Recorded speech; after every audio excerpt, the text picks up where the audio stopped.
नमस्कार, NF news पर आप सभी का बहुत स्वागत। मैं हूं आपके साथ अभिषेक कुंडी। 7 अक्टूबर 2023 का वो दिन जब हमास की तरफ से इजराइल पर हमला किया गया। हमला इतना भीषण था कि 1200 इजरायली लोगों के मारे जाने की खबर आई और सैकड़ों लोगों को हमास के आतंकवादी बंधक बनाकर ले गए। इस हमले को जो प्लान करने वाला नेता था उसका नाम था याह्या सिनवार, जिसे 17 अक्टूबर 2024 को मतलब 1 साल 10 दिन के बाद इजराइल की तरफ से ढेर कर दिया गया और तभी से दुनिया में एक अलग तरह की जंग छिड़ गई। हालांकि इजराइल पर भी लगातार हमले हो रहे हैं, वो भले ही ईरान की तरफ से हो रहे हैं, लेकिन इजराइल भी पीछे नहीं है। इजराइल ने पहले हमास चीफ हानिया को मारा, उसके बाद हिजबुल्लाह चीफ नसरल्लाह को मारा और जो भी हिजबुल्लाह का चीफ बना उसके बाद लगभग हफ्ते भर में 3-4 लोगों को उसने निपटा दिया। 17 अक्टूबर को उसने याह्या सिनवार को भी मौत के घाट उतार दिया। याह्या सिनवार की मौत के बाद ईरान भी बौखलाया हुआ है, हमास भी बौखलाया हुआ है और हिजबुल्लाह भी बौखलाया हुआ है। लेकिन हमास और हिजबुल्लाह अब भी लगातार हमले कर रहे हैं इजराइल के ऊपर। इसी कड़ी में जब इजराइल के प्रधानमंत्री बेंजामिन नेतन्याहू के घर को एक ड्रोन से निशाना बनाया गया।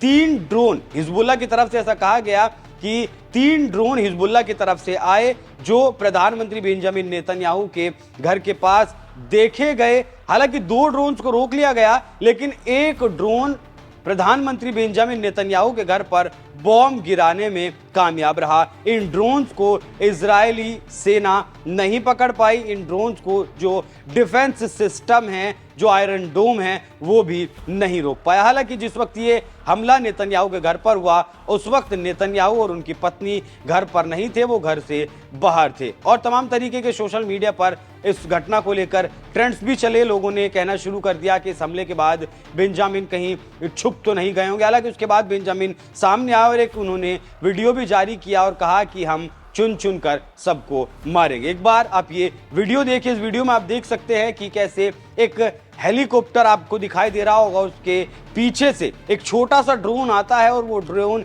कितनी तेजी से उस हेलीकॉप्टर को भी क्रॉस कर जाता है और यही ड्रोन पहुंचा था बेंजामिन नेतन्याहू के घर पर। एक और वीडियो इन ड्रोन्स का सामने आया है जिसमें देख सकते हैं हैं आप, एक बहुत छोटी सी आकृति आपको गुजरती हुई दिखाई देगी।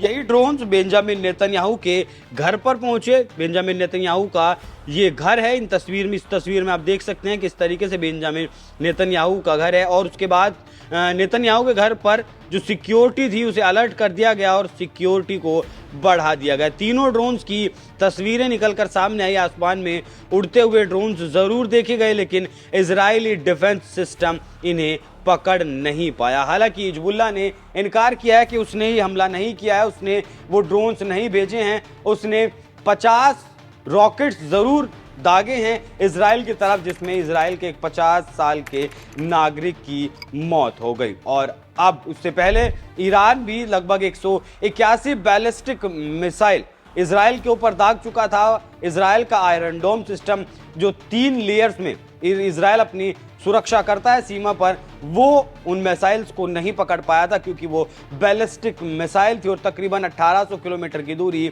10 से 11 मिनट में उन्होंने कवर की थी और इजराइल का आयरन डोम सिस्टम उसे पकड़ नहीं पाया था। यहाँ इस हमले से एक संदेश भी देने की कोशिश की गई कि अगर आप हमारे घर तक पहुंच सकते हैं तो हम भी आपके घर पर पहुंच सकते हैं। इस्माइल हानिया को जब तेहरान में मारा गया था, ईरान की राजधानी तेहरान में मारा गया था, तब इजराइल ने यह संदेश दिया था कि मेरा दुश्मन जहां भी होगा मैं उसे निपटा दूंगा। उसके बाद याह्या सिनवार की बात हो या फिर नसरल्लाह की बात हो, नसरल्लाह की हालांकि लोकेशन के बारे में ऐसा कहा गया कि किसी के पास भी उसकी लोकेशन की जानकारी नहीं थी। फिर इजराइल के पास उसकी जानकारी कैसे पहुंची?